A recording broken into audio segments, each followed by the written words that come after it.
नमस्कार दोस्तों, आपका स्वागत है मेरे यूट्यूब चैनल एस्ट्रो अधिक में। आज हम बात करेंगे महाकुंभ के बारे में कि महाकुंभ किस किस को जाना चाहिए और क्यों जाना चाहिए। महाकुंभ जो भी प्रयागराज में लग रहा है या हो रहा है, इस टाइम पे चालू हो चुका है और एक अमृत स्नान शाही स्नान निकल भी चुका है और बाकी भी अमृत स्नान और शाही स्नान आने वाले हैं। तो बेसिकली जो मैं बात करने वाला हूँ, किस किस को महाकुंभ में ज़रूरी जाना चाहिए, जिससे कि आपकी एक तरह से आपकी रेमेडी भी हो सकती है वो। अगर आप अपनी कुंडली में देखते हैं कि आपकी कुंडली में अगर गुरु और केतु की युति है, तो आपको महाकुंभ में ज़रूर जाना चाहिए, जिससे कि आपका जो पेंडिंग कर्मा है या फिर जो आपकी लाइफ में रुकावट आ रहे हैं, जैसे कोई भी प्रॉब्लम हो सकती हैं, आपके पैसों के रिलेटेड, आपके बिजनेस के रिलेटेड, आपके घर की बीमारियों के रिलेटेड या कोई भी तरह की जो बीमारियां हैं या फिर किसी हिसाब की जो आपकी परेशानियां हैं, वो दूर हो सकती हैं सिर्फ महाकुंभ में जाके एक बार स्नान कर लेने से। इससे क्या होता है कि आप जब महाकुंभ में जाते हैं और संगम में स्नान करते हैं, तो आपका जो एक तरह की रेमेडी ये हो जाती है। और जब आपकी रेमेडी हो जाती है, तो आपके जो बहुत सारे जो प्लैनेट्स हैं आपके, वो बहुत सारी सी सर्किट पूरी करते हैं और जो आपकी जो प्रॉब्लम कंटिन्यू चली आ रही थी, वो जो आपकी प्रॉब्लम है वो सॉल्व हो सकती है। तो पहला तो मैंने बताया, जिसकी गुरु और केतु की युति है, उसे जरूर ही स्नान करना चाहिए।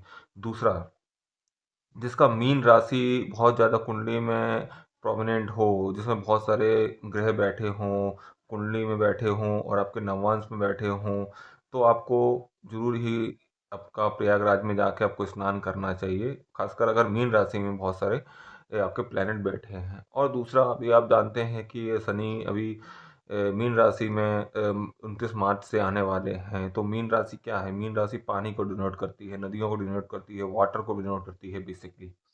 और उसमें आपका से आपने सिंबल देखा होगा, दो मछलियां, दो एक दूसरे की उल्टी डायरेक्शन में, आमने सामने की डायरेक्शन में दो मछलियां मीन राशि का सिंबल है। तो मीन राशि जब आपका देखा जाए, तो मीन राशि आपके 12वें भाव में आती है, कालपुरुष कुंडली के 12वें भाव में आती है। खर्च का है, हॉस्पिटल का है, विदेश का है, इन्वेस्टमेंट का है और बहुत सारी चीज़ों का है 12वां हाउस जो आपका होता है। लेकिन आपका 12वां हाउस जरूरी है कि मीन राशि आपके 12वें हाउस में पड़ रही होगा। आपका मेष लगन है, अगर आपका दूसरा कोई लगन है, तो वो दूसरे कोई भाव में आपकी मीन राशि आ रही हो। तो ये सब जो सिंबल्स हैं वो मीन राशि डिनोट करती है। लेकिन बेसिकली मैं महाकुंभ को कैसे मीन राशि में दोनों को ज्वाइन करके देख रहा हूँ, वो कुछ ऐसे है कि आपकी मीन राशि पानी को डिनोट करती है और ये महाकुंभ है।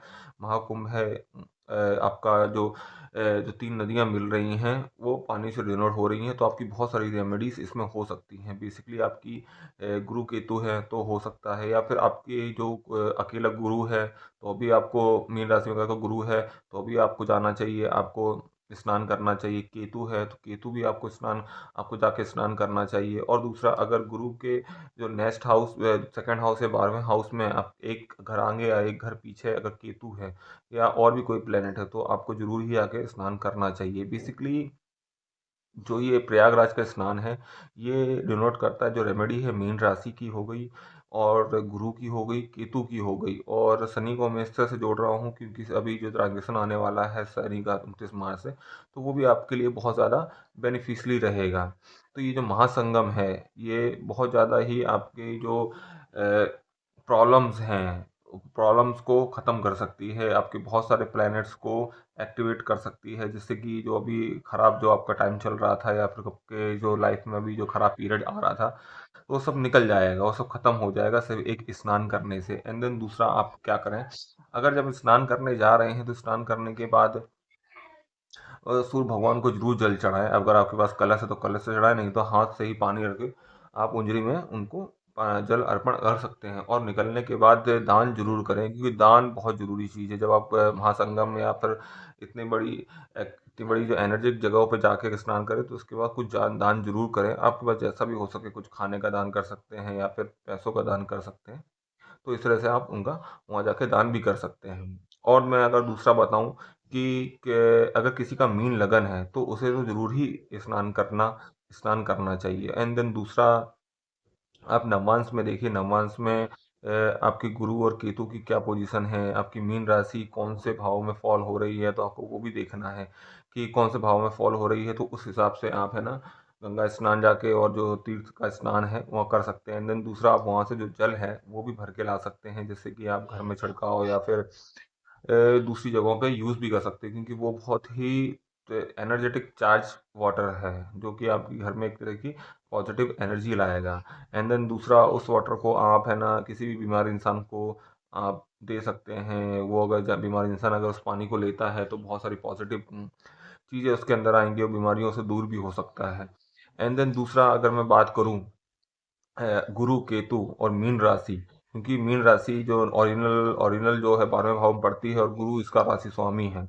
इसके लिए मीन राशि को खासकर इसमें महाकुंभ में डोनेट करके मैं देख रहा हूँ ऐसा करके है। और अभी जो गुरु भी इस साल राशि परिवर्तन करने वाले हैं, शनि भी राशि परिवर्तन करने वाले हैं, तो ये जो महाकुंभ में जो संगम हो रहा है और आपका जो स्नान है वो बहुत ज़्यादा आपको बेनिफिट दे सकता है। तो पॉसिबल हो सके तो आप वहाँ पर जाएं, स्नान करें, और अगर साथ में अगर अपने फैमिली को भी अगर जाके जा सकते हैं और स्नान कर सकते हैं तो आपके लिए बहुत ज़्यादा बेनिफिट रहेगा। और ऐसा नहीं है कि आप कोई स्पेशल दिन जाए, आप कोई भी दिन जा सकते हैं, कोई भी दिन जाके वहाँ पे स्नान कर सकते हैं, जैसे कि आपके लिए बहुत ज़्यादा बेनिफिट रहेगा। एंड देन दूसरा, अगर मैं बात करूं और इस बारे में, तो ऐसा है कि अगर आपका गुरु केतु के अलावा गुरु के साथ और कोई युति है, या फिर गुरु आपके 10th हाउस में है, या फिर गुरु आपके मकर राशि अगर डेबिलेटेड है, तो अभी आपको स्नान करना चाहिए। दूसरा, अगर आपके गुरु कर्क राशि में है और वो उच्च के बैठे हुए हैं, तो अभी आपको ये संगम का स्नान, महाकुंभ का स्नान जरूर करना चाहिए, जिससे कि आपकी जो और भी ज़्यादा नेगेटिव चीज़ें हैं आपसे हटेंगी और आपके लिए पॉजिटिव चीज़ें हो पाएंगी। जरूरी नहीं है कि आप स्नान करके एकदम से आपके लिए पॉजिटिव चीज़ें होने लगे, लेकिन हाँ, थोड़ा दिन बाद, कुछ दिनों बाद जब टाइम निकलेगा तो आपके लिए बहुत ज़्यादा ये पॉजिटिव आपके लिए हो जाएंगी। तो आई होप, हम बहुत दिनों के बाद वीडियो डाला है हमने, इसके बाद हम आगे शनि का जो 7:30 स्टार्ट होने वाली है, बहुत सी खासकर मेष राशि वालों के लिए, और जो शनि का मार्च में राशि परिवर्तन होने वाला, उसके लिए भी हम अभी वीडियो डालेंगे 1-2 दिन के अंदर। आई होप आप इस वीडियो को और आने वाले वीडियो को लाइक करेंगे। और अगर आपके कोई भी कमेंट्स हैं या फिर कोई भी आपके डाउट्स है तो आप जरूर कमेंट बॉक्स में पूछिए, और हमारे चैनल को सब्सक्राइब करिए, लाइक करिए, शेयर करिए। जय माता दी।